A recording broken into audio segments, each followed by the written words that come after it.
fear is a tool. But when that light hits the sky, it's not just a call. It's a warning. I'm vengeance. You see, many events have happened in history that we look back at now and we realize we could have changed if things had been different. Isn't it very, very interesting that we are living in a time where such an event is happening now, and it is happening to a people in a country like China, whereby women are being raped, children are being separated from their families, organs are being harvested, people are being put into concentration camps. And did they think that we were just going to stand idly by? I want to tell the Chinese government and the Chinese Communist Party one thing. I want to tell you directly, you may be able to manipulate governments, but you cannot manipulate the millions of Muslims around the world. Did you think that you are going to have a minority group in your country persecute them in the way that you are persecuting them, deal with them in the way that you are dealing with them, and that we were not going to get involved? Do you think that if you start war, if you start a war with the Uyghurs, that you have not started a war with the Muslims?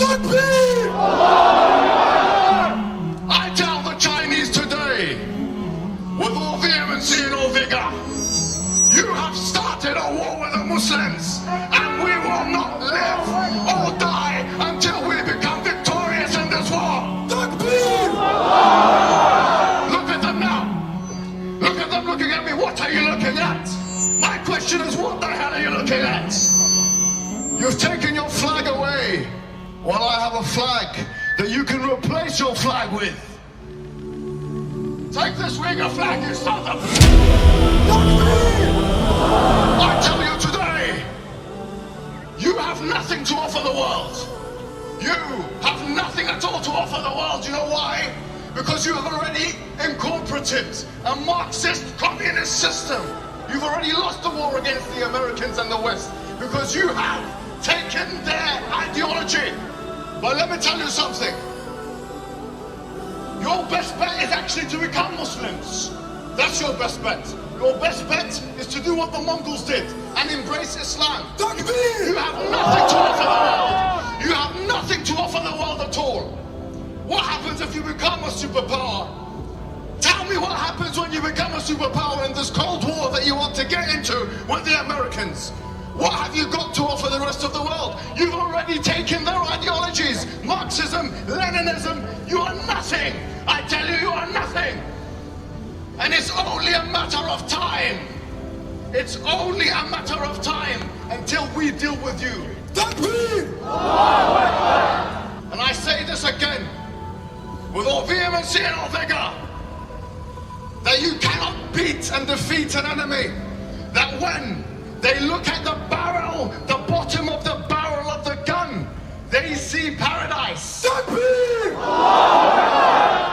We don't care about death, in fact. We don't care about martyrdom. Please make us martyrs. You cannot beat us. We're the unbeatable enemy.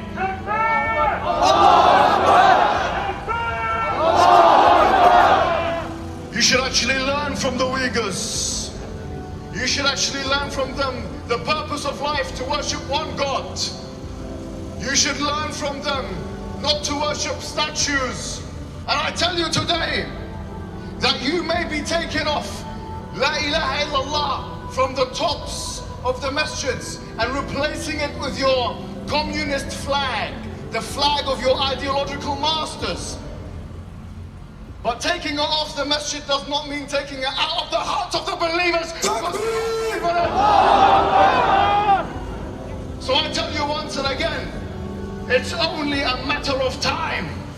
And you may want to start this Cold War with America, which you're starting now. Having the Muslims as your enemies is not a good idea. And history, as it had in the past, with the Persians and the Romans and the Mongols and all of these, history will tell this story again, and you will be defeated under...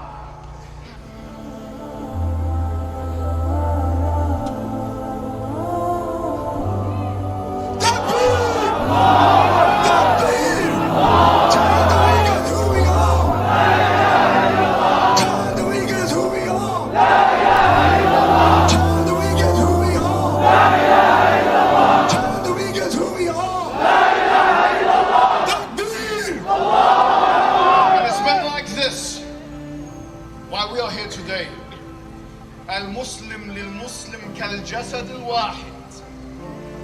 Kal-bunyan, the Prophet said the Muslim to the Muslim is like one building. Yashuddu ba'duhu ba'da.